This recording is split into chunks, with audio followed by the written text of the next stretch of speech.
In their cozy home, Mr. and Mrs. Jacob treated Morife and Kilani not as adopted children, but as their own.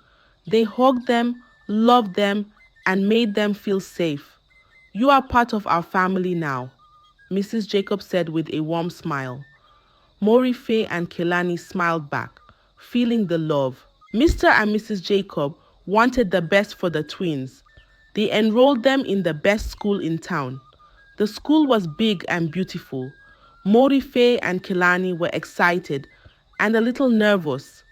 "Don't worry," Mr. Jacob said. "You'll make lots of friends here." At school, Morife and Kilani met many new friends. They played games, learned new things, and had fun. The teachers were nice and helped them with their studies.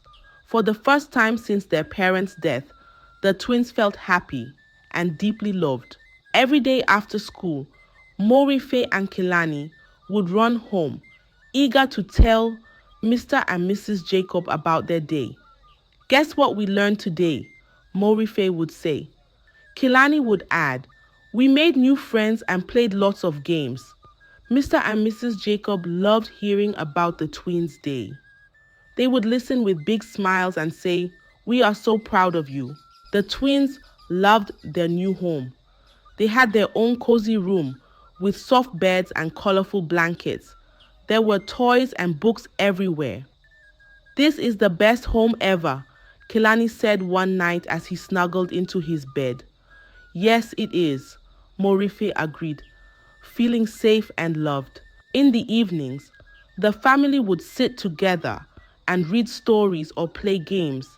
Mrs. Jacob would make delicious dinners, and they would eat together, laughing and talking. "This feels like a real family," Morife thought happily. As the days turned into weeks, Morife and Kilani became more and more settled in their new home. They felt like they belonged. They felt deeply loved and cared for by Mr. and Mrs. Jacob. Life was good for Morife and Kilani. They had a new family, a new home, and new friends. They were happy, and for the first time in a long time, they felt that everything was going to be all right. And so, the twins settled into their new beginning with joy and love, ready for whatever adventures lay ahead. Some years passed, and Morife and Kilani turned 17. They had grown into kind and strong young adults, loved deeply by Mr. and Mrs. Jacob.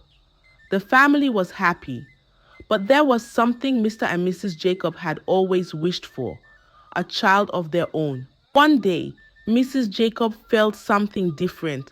She went to the doctor and found out she was pregnant. "I'm going to have a baby," she exclaimed with joy. Mr. Jacob was thrilled. "This is wonderful news," he said, hugging her tightly. They believed that the twins had brought them this special blessing. Morife and Kilani were excited too. "We're going to have a little brother or sister," Morife said, smiling. Kilani added, "We'll help take care of the baby." The family was filled with happiness. They started planning for the new arrival. Mr. Jacob painted the baby's room and Mrs. Jacob bought tiny clothes and toys. The twins helped too, making sure everything was perfect. But then, 2 months into the pregnancy, something went wrong. One morning, Mrs. Jacob woke up with a sharp pain in her stomach. She stood up and felt something was wrong. Mr. Jacob noticed blood stains and rushed to her side. "What's happening?" he asked, worry filling his eyes. Mrs. Jacob began to cry. "The baby, I think the baby is gone," she whispered, tears streaming down her face. They rushed to the hospital, but it was too late. Mrs. Jacob had a miscarriage. The baby they had hoped and prayed for was no more. The joy that had filled their home turned to deep sorrow. Mrs. Jacob cried and cried, feeling the loss deeply. "Why did this happen?" she sobbed. Mr. Jacob held her close, his own heart breaking. "I don't know, but we must stay strong," he said, trying to comfort her. Morife and Kilani were heartbroken too. They had been so excited to welcome a new sibling. "We're so sorry, Mama," Kilani said, hugging Mrs. Jacob tightly. "We will get through this together," Morife added, trying to be brave. The family consoled each other, holding on to hope for the future. They believed that maybe, someday, they would have another chance. They didn't give up, even though their hearts were heavy with sorrow. Time passed, and the sadness began to lift a little. The twins continued to bring joy to the household with their love and kindness. They never forgot the baby they had lost, but they kept hoping for brighter days ahead. Through their tears, they stayed united as a family, believing that love would see them through this difficult time. They were sad, but they were also hopeful, knowing that they had each other to lean on. A few months passed, and Mrs. Jacob felt a familiar flutter of hope. She went to the doctor and found out she was pregnant again. "I'm pregnant," she told Mr. Jacob with a smile, her eyes sparkling with hope. Mr. Jacob hugged her tightly. "This time will be different. I can feel it," he said, his heart full of joy. They shared the news with Morife and Kilani, who were equally excited.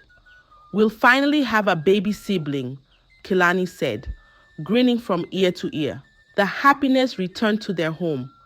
They prayed and hoped every day, believing this pregnancy would bring them the joy they longed for. Mrs. Jacob took great care of herself, eating healthy and resting as much as she could. But as the months went by, fear crept in. Mrs. Jacob reached 3 months when she started feeling sharp pains again. "Oh no, not again," she whispered, tears forming in her eyes.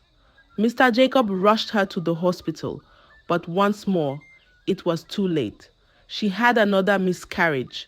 The family's hearts broke again. The baby they had hoped for was gone. "Why does this keep happening?" Mrs. Jacob cried, feeling a deep sadness. Mr. Jacob held her, his own eyes wet with tears. "I don't know, but we must keep our faith," he said, trying to be strong. This heartbreaking pattern continued. Mrs. Jacob got pregnant again and again, but each time, after a few months, she lost the baby.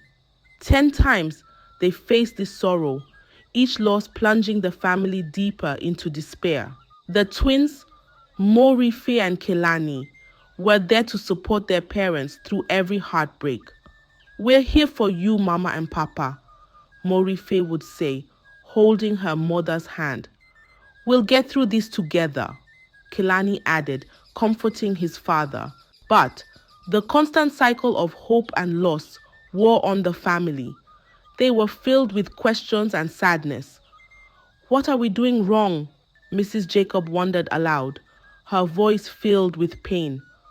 "Why can't we have a baby?" Despite the despair, they tried to hold on to hope. They kept believing that one day they would have the child they dreamed of. The twins continued to bring light to their home, even in the darkest times. They stayed united, knowing that their love for each other was the only thing keeping them strong. The family's journey was filled with ups and downs, joy and heartbreak. But through it all, they held on to each other, never giving up hope, even when the future seemed uncertain and filled with despair. After so many heartbreaks, Mrs. Jacob was desperate for answers. She decided to visit another hospital, hoping to find a solution. Maybe there's something the doctors missed, she thought. She took Morife and Kilani with her, as Mr. Jacob was at work. The new hospital was far away, and the journey was long. When they arrived, Mrs. Jacob was filled with hope. She requested to see a doctor and was led to his office. The doctor, an elderly man with kind eyes, welcomed them. "How can I help you today?" he asked. Mrs. Jacob explained her situation, tears in her eyes. "I've had 10 miscarriages. I don't know why this keeps happening," she said.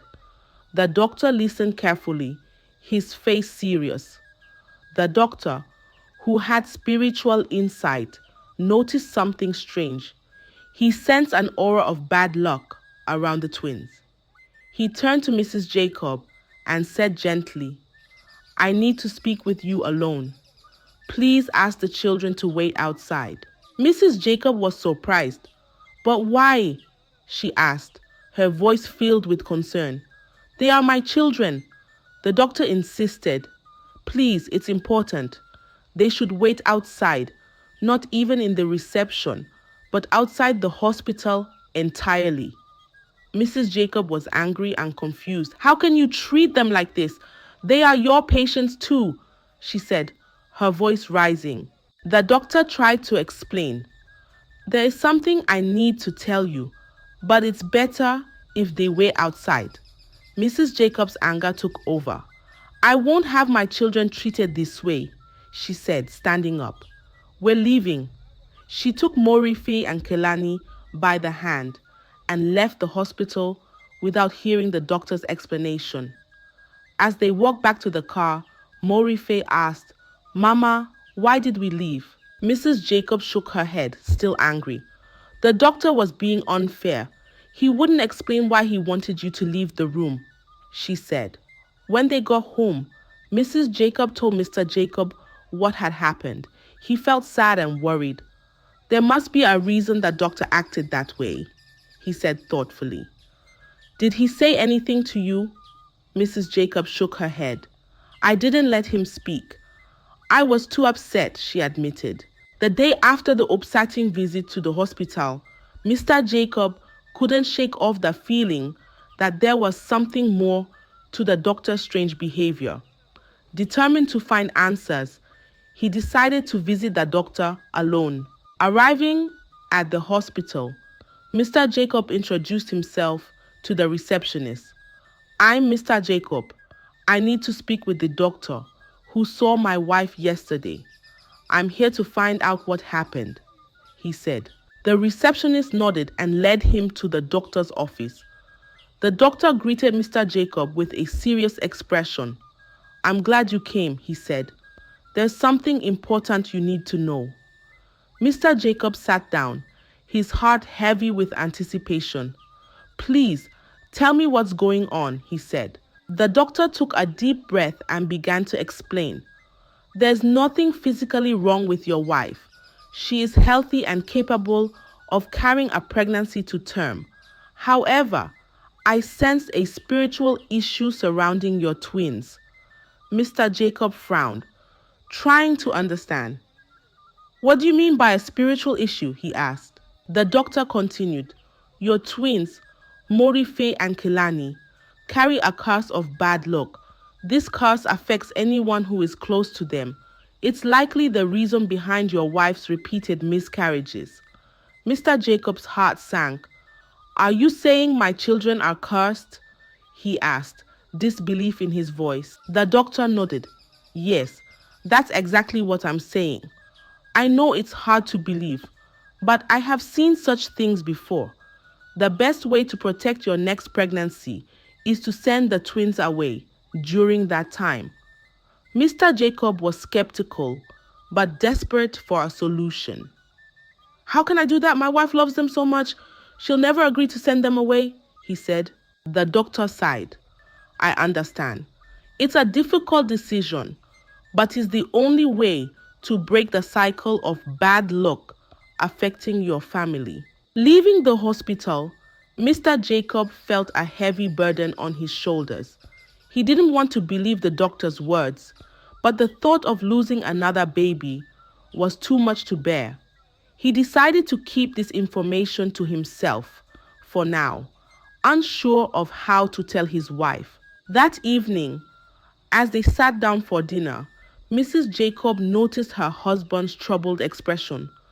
"Is everything all right?" she asked gently. Mr. Jacob forced a smile. "Yes, everything's fine," he replied, trying to hide his worry. But deep down, he was torn between protecting his unborn child and his love for Morife and Kilani. Days turned into weeks, and Mr. Jacob kept pondering the doctor's words. He watched his wife interact with the twins, seeing the love and joy they shared. He couldn't imagine sending them away, but the fear of another miscarriage haunted him. Finally, he made a difficult decision. He would wait until Mrs. Jacob got pregnant again and then find a way to send the twins to a boarding school, hoping that temporary separation would protect his wife and their unborn child. The weight of the hidden truth hung heavy in the air as Mr. Jacob prepared to take a step he never thought he would have to take. He prayed silently, hoping for a miracle that would keep his family together and safe. A few months later, Mrs. Jacob had wonderful news. She was pregnant again. Mr. Jacob was thrilled, but also deeply worried about the curse the doctor had mentioned. He knew he had to act to protect this new chance at happiness. One evening, after dinner, Mr. Jacob sat down with his wife. "I have an idea that might help you rest and take care of the baby," he began gently. Mrs. Jacob looked at him curiously. "What is it?" she asked. "I've been thinking," Mr. Jacob said, choosing his words carefully. "Maybe we should send Morife and Kilani to a boarding school for a while. It would give you some peace and quiet to focus on your pregnancy." Mrs. Jacob was surprised. "But they're our children. I don't want them to feel like we're sending them away," she said, her eyes filling with concern. Mr. Jacob took her hand. "I know, but it's just for a little while. They'll have a chance to experience new things and make new friends, and you'll have a chance to rest and take care of yourself." Mrs. Jacob thought for a moment. She loved the twins dearly and didn't want to be apart from them. But she also desperately wanted this pregnancy to be successful. "If you think it will help, then we'll do it," she said finally, though her heart felt heavy. The next week, they prepared the twins for boarding school. Morife and Kilani were excited, but also a little sad to be leaving home. "Why do we have to go?" Kilani asked one evening. Mr. Jacob smiled warmly. "It's a new adventure for you. You'll make new friends and learn many new things. And it's just for a little while." Mrs. Jacob hugged them tightly. "We'll miss you so much. Be good and take care of each other," she said, trying to hold back her tears. On the day they left, the twins waved goodbye, feeling a mix of excitement and sadness. They didn't know the true reason behind their departure. They believed it was just a new chapter in their lives. At the boarding school, Morife and Kilani settled in quickly. They made friends and enjoyed their new surroundings. They missed their home, but thought of it as a temporary adventure. Back home, Mrs. Jacob focused on her pregnancy. She rested, ate healthy, and stayed positive. Mr. Jacob was by her side, supporting her every step of the way. He kept his worries to himself, hoping that the separation from the twins would protect their unborn child. Months passed, and Mrs. Jacob's pregnancy progressed well. She was healthier and happier than she had been in a long time. Mr. Jacob felt a sense of relief, believing that the doctor's advice had worked. With Morife and Kilani away at boarding school, Mrs. Jacob focused on her pregnancy. She rested, ate well, and stayed positive. Mr. Jacob was by her side, supporting her every step of the way. Their home was filled with anticipation and hope. Finally, the day came. Mrs. Jacob gave birth to a beautiful baby girl. The moment she held her daughter in her arms, tears of joy streamed down her face. "We have a baby girl," she whispered, overwhelmed with happiness. Mr. Jacob, standing by her side, smiled broadly. "She's perfect," he said, his heart full of love and relief. The family was overjoyed. For the first time, they felt complete. They named their daughter Ada, and every day was filled with the joy and laughter of a newborn. Mrs. Jacob recovered well, and the house was filled with love and warmth. As the weeks passed, they celebrated every milestone. Ada's first smile, her first coo, and the way she held their fingers with her tiny hands brought immense happiness. "She's our little miracle," Mrs. Jacob often said, her eyes sparkling with love. However, as Ada grew, the time for Morife and Kilani's return drew closer. Mr. Jacob couldn't shake the worry that had been gnawing at him. He knew he had to address the issue of the twins and the potential bad luck they might bring. As the days went by, Mr. Jacob grew more anxious. He knew he couldn't keep the doctor's warning to himself any longer. One evening, after putting Ada to bed, he sat down with Mrs. Jacob in the living room. "Honey, there's something I need to tell you," he began, his voice heavy with concern. Mrs. Jacob looked at him puzzled. "What is it?" Mr. Jacob took a deep breath. "When I went to see the doctor, he told me something disturbing. He said that Morife and Kilani carry a curse of bad luck. He believed it's the reason for all the miscarriages and that we should send them away to protect any future pregnancies." Mrs. Jacob stared at him in disbelief. "A curse? That's ridiculous. They're just children. I know it sounds crazy, but look at what happened when they were away. We finally had Ada without any complications," Mr. Jacob said, trying to make her understand. Mrs. Jacob shook her head, tears filling her eyes. "I can't believe this. They're our children. How can we just send them away?" Mr. Jacob held her hands. "I love them too, but we have to think about Ada. We can't risk anything happening to her. Maybe the doctor is right, and we need to be careful." For days, Mrs. Jacob struggled with the revelation. She watched Morife and Kilani play with their baby sister, their faces filled with love and joy. The thought of sending them away broke her heart, but she couldn't shake the fear that the doctor might be right. Finally, with a heavy heart, she agreed. "If it's for Ada's safety, then we'll do it," she said, tears streaming down her face. "But it hurts so much." Mr. Jacob hugged her tightly.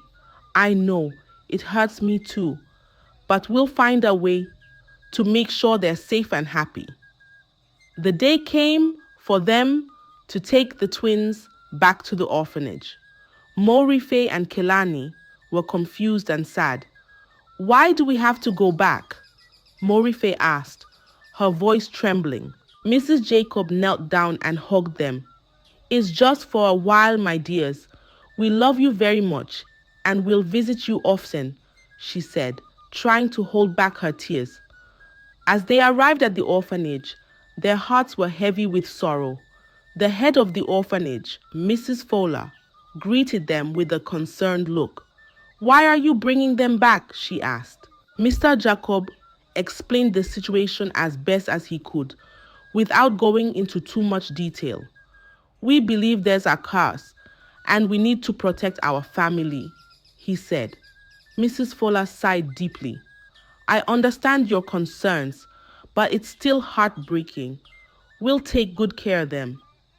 But deep inside, she knew they'd still find another way to chase them away, because since they left, there hasn't been any sickness or issues at the orphanage. Morife and Kilani looked at their adopted parents, Mr. and Mrs. Jacob, with tears in their eyes.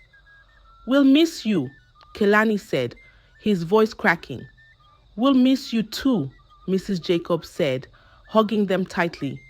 "This isn't goodbye forever. We love you so much." As they were about drove away, leaving the twins behind, Mr. and Mrs. Jacob felt a deep sadness. They knew they had made a difficult decision, but it didn't make it any easier. Morife and Kilani, on the other hand, felt lost and abandoned. They didn't understand why they had to leave their new home and family, but they held on to the hope that someday things would be better. Just then, a familiar face appeared at the orphanage gate. It was Chief Abasi, their uncle, who had abandoned them at the orphanage some years back. The head of the orphanage, Mrs. Fowler, greeted him with curiosity. "What brings you here, Chief Abasi?" she asked. Chief Abasi looked troubled. "I've come to see Morife and Kilani. I have something important to tell them and you," he said. The twins were surprised to see their uncle. "Uncle Abasi," they exclaimed, running to hug him. Mr. and Mrs. Jacob stood confused, trying to make sense of the situation there at that moment. Chief Abasi hugged the twins back, tears in his eyes. "I'm so sorry for what I did," he began. "I abandoned you here years ago because I believed you brought bad luck. But now I've learned the truth." Mrs. Fowler listened intently as Chief Abasi explained.